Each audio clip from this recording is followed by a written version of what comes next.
In the stillness of night, the whisper returned, soft, crawling, and far too familiar. Elena froze at her writing desk. There were no open windows, no creaking pipes, and yet, the voice said her name, not aloud. Inside, deep inside, it began, as most horrors do, not with screams, but with silence. In the heart of Manchester, nestled among old red brick buildings and fog-slicked alleyways, lived Elena Hartley, a trauma therapist known for her compassion, her quiet brilliance, and the sadness behind her eyes. Her flat was modest, cluttered with books on psychology, candle wax dried on window ledges, and post-it notes of hopeful affirmations she no longer believed in. After the divorce, after the miscarriage, after the silent unraveling of her life, Elena had wrapped herself in her work like a cloak, trying to fix others, because fixing herself felt impossible. But recently, something had shifted. It was subtle at first, a flicker of shadow when none should exist, a name whispered at the edge of sleep, a creeping sensation that someone was always watching. The rational part of her mind diagnosed it as stress, perhaps dissociation, maybe PTSD. But the part of her that still dreamt of children and recited bedtime prayers she barely remembered told her otherwise. It started with one patient, Layla Bright, 11 years old, thin, pale, eyes too wide for her face. An orphan whose guardians brought her in after she began speaking in strange tongues and refusing to sleep near mirrors. "The voices come through glass," she said calmly in their first session, "but they live here." And she pointed to her chest. Elena, trained in science, not superstition, made notes. Auditory hallucinations. Possible schizophrenia. But when Layla handed her a drawing, crude, childlike, black crayon over a gray face with dozens of mouths and red eyes, Elena's fingers trembled. She'd seen this before. Not in any textbook. But in a dream she had as a child. An exact replica. The same many-mouthed thing. The same bleeding eyes. She dismissed it as coincidence. Her mind was tired. Too many overlapping traumas. But that night, she couldn't sleep. The air in her flat felt heavier than usual, thick and wet, as if something unseen was breathing beside her. At 2:17 a.m., the smoke alarm beeped once and went silent. At 2:18, she heard her name. Elena. Not from the hallway. Not outside. From within. Her own voice, twisted, drawn out like something pulled through oil. Elena. She sat up, chest pounding, head dizzy. She clutched the duvet to her chest and whispered, "Stop it." The voice laughed. Not aloud. In her mind. Like it belonged there. The next day, she visited Father Andrew Hale, an old acquaintance from university, now the priest of a crumbling church tucked between a tattoo parlor and an abandoned textile mill. Andrew had aged differently. His beard was thick, his smile thin, his eyes sunken with knowledge he never asked for. When she spoke to him of voices, of whispers, of shadows in glass, he didn't quote scripture. He didn't even blink. He merely poured her tea and said, "They're feeding again." Elena stared. What? He leaned closer. Thoughts. Doubts. Fear. That's where they enter. Not through the eyes but through weakness. Through wounds.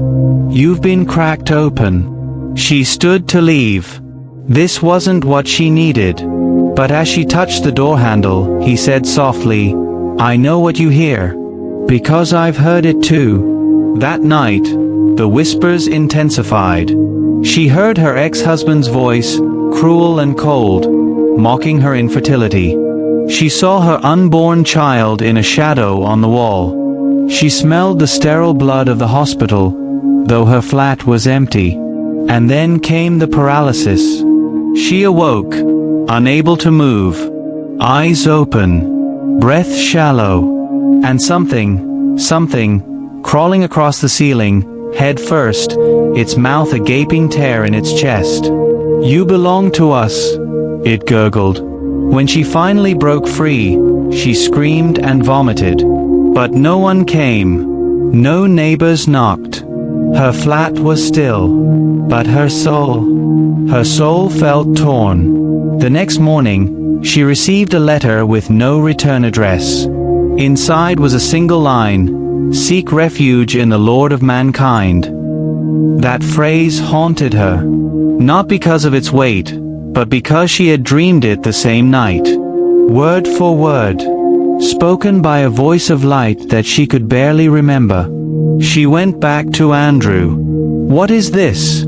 she demanded, thrusting the letter at him. He didn't flinch. "It's a beginning." And then he handed her a small, tattered book. Arabic script, English transliteration beneath. "The Quran. Start at the end," he said, "because that's where protection begins." She took it, hesitantly. She was no Muslim. She wasn't even a believer anymore. But she was desperate. That night, she sat cross-legged on the floor, candle lit, and read the final chapter aloud. "Say, I seek refuge in the Lord of mankind, the King of mankind, the God of mankind." And as she read, something shifted. The room felt clearer, her heart steadier. But when she reached, "From the evil of the whisperer who withdraws," her candle flickered violently, then died. And in the sudden darkness, she heard a new voice. Not twisted, not mocking, but furious. "You've seen too much." Elena looked up slowly and saw eyes, hundreds of them, watching her from the mirror. Elena didn't sleep that night. How could she, after seeing the mirror glare back at her with countless blood-rimmed eyes?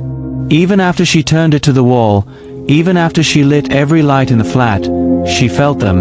Those unseen watchers pressing in from places human logic couldn't define. Her hands trembled as she held the small Quran Andrew had given her. Her breath misted despite the warm heater. Whatever she had invited or unearthed by reciting those verses, it wasn't finished with her. In the morning, she returned to her office, the familiar white-walled therapy space with soft lighting and 1,000 reassurances pinned to corkboards. It should have brought comfort, but now the silence hung too tightly. Her colleagues noticed she was paler than usual, her voice shakier. "I'm just tired," she lied. That morning, Layla arrived for her next session, flanked by her silent guardians. As soon as the child entered the room, she turned to the corner and whispered, "They followed her here." Elena froze. Who followed? Layla didn't blink. "The ones inside your mirror." The session spiraled quickly. Layla began humming in a strange, dissonant rhythm, drawing spirals in the air with her fingers, whispering syllables that made Elena's head hurt. She ended the session early. As she escorted the girl out, Layla looked up at her and whispered, "Don't trust the man in the coat. He's not real anymore." It didn't make sense. Not until later. Because that evening, when she returned to her flat and stepped out of the elevator, she saw a man standing at her door. Mid-40s. Black trench coat. Neatly combed hair. He smiled too widely and said, "Miss Hartley? I'm Dr. Tobias Crane, Neuroscience Department. We have much to discuss." She hadn't called anyone, hadn't reached out. Yet here he was. He stepped into her flat uninvited, eyes scanning every detail like he'd been there before. "You've seen things, haven't you?" he asked calmly. "Mirrors. Whispers. The sensation of someone behind your spine." Elena stared. He smiled again, colder now. "I study neural hallucinations and cross-dimensional intrusions. Thought you might be experiencing the latter." She asked him to leave. He didn't argue. But before stepping out, he handed her a file, a thick, battered folder. "You're not the first," he said. "But if you read this, You might be the last." Inside were reports, sealed documents, redacted names, brain scans with black growths resembling insect swarms. Each case described similar symptoms: internal voices, distorted mirrors, sleep paralysis, sudden knowledge of unknown languages. Every patient ended up institutionalized or missing. Elena stayed up all night reading them. One file stood out. Patient Andrew Hale, the priest. She confronted him the next day in the church. He didn't deny it. "Before I wore the collar," he said, "I was a skeptic. I mocked faith, studied demons like symbols, until I saw one crawl out of a patient's eyes." His hands trembled as he lit a candle. "They aren't metaphorical, Elena. These whisperers, kanas in the old tongue, attach themselves to thought. They wear you down with suggestion, not force. They whisper, they wait, and when you're weak enough, they don't possess you, they become you." Elena whispered, "How do I stop it?" He placed a hand on her shoulder. "You already began. The refuge, the prayer. But knowledge draws them. You must tread carefully. You mustn't look too long into the dark, lest it looks back." But it was too late. That evening, as she tried to rest, her reflection moved when she did not. It smiled as she wept. The next few days blurred. Elena stopped attending work. She stopped checking her phone. She filled her flat with light, with incense, with verses. But the whisper was growing bolder now. It spoke in her mother's voice, then her dead grandmother's, then her own. It told her she was worthless, that death was freedom, that surrender was peace. Her hands shook so violently she dropped every glass she touched. One night, she clawed at her own skin trying to pull it out. When Andrew found her days later, starving, delirious, near death, he brought her to the church and placed her in the nave beneath the stained glass window of Archangel Michael. "You are not mad," he told her as he bathed her hands in cold water. "You are targeted." Dr. Tobias Crane arrived not long after. He wasn't alone. He brought an EEG machine, electromagnetic disruptors, and pages of Sufi texts and Quranic commentary. "I didn't believe in any of this," he admitted, "until I heard it speak in my dreams, in my wife's voice. She died 12 years ago." They formed a team, an odd trinity of science, faith, and raw survival. Elena became the subject of their combined work. Prayers were recited as electrodes mapped her brain. Surah and Nas was played at frequencies beneath human hearing. Something shifted. The EEG spiked violently. Elena screamed. For the first time, the whisper replied aloud. It called itself Nafas. It laughed through her mouth, cried through her eyes. It told them all their secrets. And then it begged, "Let me stay. You need me." Andrew continued praying. Tobias wept. Elena whispered the words herself, through bloodied lips, her voice ragged but defiant. "Say, I seek refuge in the Lord of mankind." And as the words left her, the air around her thickened, cracked, and then cleared. She collapsed. When she awoke, she was free. But Tobias wasn't. Something had passed from her into him. There was a silence in the church that night, deeper than stillness. A silence that didn't soothe, it suffocated. After the expulsion of Nafas from Elena, something had shifted in the air, not like a victory, but like a redirection. Dr. Tobias Crane sat motionless in the pews, eyes blank, fingers twitching subtly. Andrew had noticed it immediately, the way Tobias didn't blink for too long, the way his voice paused half a second too late, like someone speaking from behind a curtain. But Elena, still recovering, refused to believe it. "He saved me," she kept saying, over and over, like a child defending a father. She was weak, trembling, but her soul no longer felt splintered. That gaping hollowness in her chest had closed. The whisper was gone, or at least hiding. For the first time in weeks, her dreams were not haunted, and her reflection did not lie. But Tobias had changed. He spoke of things he couldn't have known, intimate memories of Elena's childhood, precise architectural details of churches he'd never entered, verses of scripture he had never studied.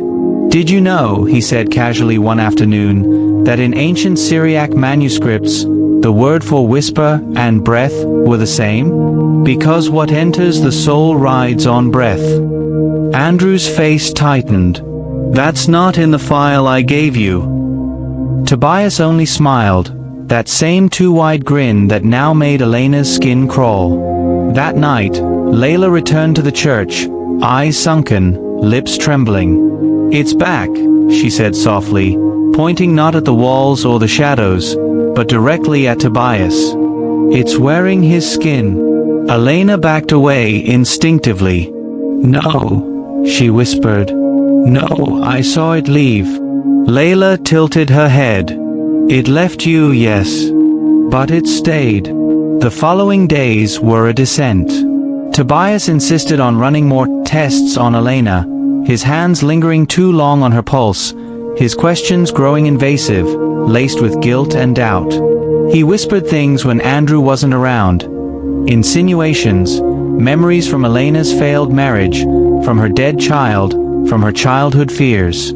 One night, she caught him alone in the nave, speaking in tongues, Latin, Arabic, something older, while tracing symbols on the floor with chalk. When confronted, he didn't flinch. "You think this ends with you, Elena?" he hissed. "You think Nofas is a demon? He's evolution.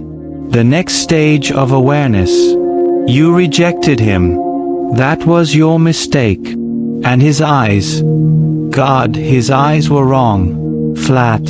Glossy. As if his soul had taken a step back and something else now looked through them. Andrew was ready to confront him, ready to perform a prayer-filled intervention, but Tobias vanished that night. No car, no phone signal, nothing. Just the smell of iron in the air and a trail of burned-out candles in the shape of an eye. Elena knew this wasn't over. In her bones, she could feel him watching, waiting, somewhere nearby. Layla began drawing again. Images darker than before. A man with no face, holding a child made of smoke. A mouth devouring stars. An endless staircase spiraling down, down, down. "He's building something," Layla said. "He's calling the others. Others." The word struck ice into Elena's chest. It wasn't just one whisper. Nofas was a herald, a scout, and Tobias was the gate. Desperate, they searched Tobias's flat. Inside were hundreds of notes, spirals, verses, prayers half-scrawled, and a massive board mapping what he called the Veil Network. Nofas, he had written in jagged ink, is not a name, it's a function. A breath. A transmitter. From something deeper. There were coordinates. Journal entries. Mentions of other cities. Other voices. The gate opens where the fear is most ripe. Manchester. Glasgow. Leeds. All sites of recent suicides linked by one eerie similarity. Each victim had mentioned the voice inside that never stopped. Elena's mind raced. It wasn't just her. It never was. These beings, whatever they were, whispered across the world, through pain, through trauma, through spiritual blindness. She recalled Father Andrew's words, "They don't possess. They blend." And Tobias had blended in. Seamlessly. That night, Elena had a vision. Not a dream, but a presence. She stood in a room of endless mirrors, each reflecting not her face, but alternate selves. One sobbing, one laughing hysterically, one bleeding, one completely still with black eyes. A voice filled the space, not Nafaz's, but older, slower, measured like a heartbeat. He wears your world like a coat. She jolted awake, gasping. The words echoed. It was time to find Tobias, before the coat became skin. They followed his map to an old underground station, abandoned for decades.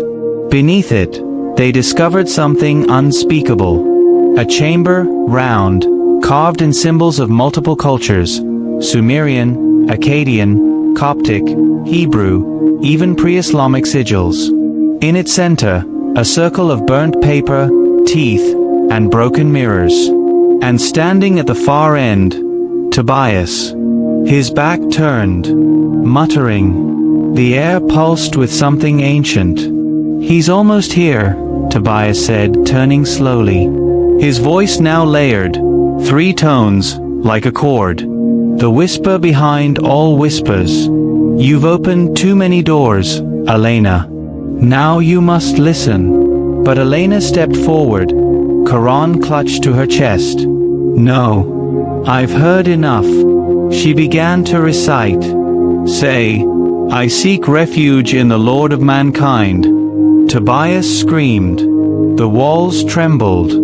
Layla cried out. Andrew clutched his cross and shouted prayers into the madness. From the evil of the whisperer who withdraws. The lights burst. Wind roared upward from beneath the chamber.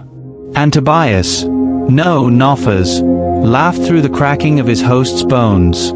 Who whispers into the hearts of mankind.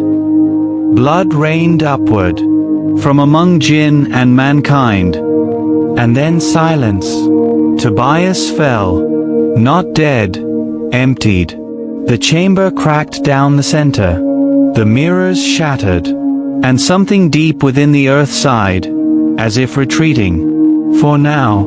Tobias Crane never woke again. His body breathed, but his eyes remained open and empty, as though whatever spark of humanity had once burned inside him had long since been replaced by smoke.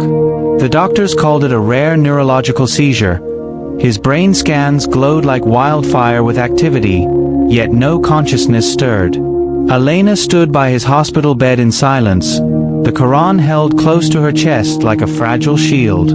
Andrew stood beside her, weathered and worn, gripping his rosary tightly, his eyes sunken from sleepless nights and spiritual warfare that had aged him a decade in a matter of weeks. Layla waited outside the room, afraid to look upon the man who had once helped them and had then tried to summon something unspeakable into their world. "It's not over," Elena whispered. "Whatever that was, it's deeper."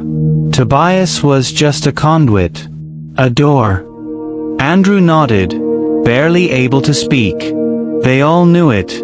Nafaz was not merely a haunting, not merely an entity to be exorcised. It was a system, an infestation, an ancient network of whispers crawling across time and souls, feasting on fear, latching onto brokenness. And the worst of it still breathed beneath the surface. That night, Elena received a letter, handwritten, no postage. It was a name, an address, and a time. Cavendish Institute, Dartmoor Forest. Midnight. Come alone. Against all reason, she did. She arrived at the desolate facility, a forgotten Victorian asylum half consumed by fog and ivy, the smell of rotting memories embedded in its bricks. Inside, the halls whispered. Doors creaked open without touch. And beneath the lowest sublevel, where the floor bled with mildew and echoes, she found it. A room filled with mirrors. Dozens, maybe hundreds. All cracked. All reflecting something not quite her. Some mirrors showed her screaming. Some showed her dead. One showed her burning. But all of them whispered. It wasn't noise. It was thought. Implanted. Crawling. Persuasive. You are not enough. You were never loved. You're already theirs. She clutched her head and screamed. But then, she dropped to her knees and opened the final chapter again. Not loudly. Softly. shaking. Say, I seek refuge in the Lord of mankind. The room shrieked. Every mirror vibrated. The King of mankind. Cracks deepened. Glass wept. The God of mankind. And then, a presence emerged, not in form, but in weight. The mirrors blackened. The ground heaved. And from the deepest mirror, a voice, older than time, echoed. Do you think your words can save you? Elena stood. No, she said. But truth can. And she shouted. From the evil of the whisperer who withdraws. The room imploded. She was thrown back, her head slamming into stone, the wind ripped from her lungs. And in that moment, bleeding, barely conscious, she saw it. Not a demon. Not a monster. A child. A small boy. Alone. Pale. Eyes hollow with centuries of sorrow. Who are you? She gasped. He looked at her with longing. I was the first, he said. The first to listen. And then, the mirrors shattered. All of them. The boy vanished. The whisper stopped. And in the void that followed, she felt peace. Not relief, but silence. The war, for now, had ended. She awoke 3 days later in Andrew's flat. Layla had been watching over her. She barely remembered how she got out, but Andrew said they found her collapsed at the gates of the institute, murmuring the last verse over and over. They burned what remained, what they could. The rest was deeper than fire. Weeks passed. Elena returned to therapy, this time as a patient, not a guide. She began praying, not mechanically, but soulfully. The words of Surah and Nas were now stitched into her being like armor. Andrew left the clergy, saying he'd served one world long enough and must now serve another. Layla returned to school, her drawings filled with birds and stars instead of blood and smoke. Tobias's body eventually gave out. His heart simply stopped one evening, quietly, like a lamp snuffed in an abandoned room. Elena attended his funeral. No one else did. She prayed over his grave, not out of duty, but out of hope. Hope that something of him still lingered beyond the shadow. The whisper never truly disappeared. Some nights, when the world was too loud or her soul too quiet, she'd hear the faintest echo. You still remember me, don't you? But now she knew what to do. She'd close her eyes, breathe deep, and whisper, not in fear, but in strength. Say, I seek refuge. And the whisper would fade. Because it knew, she no longer belonged to it.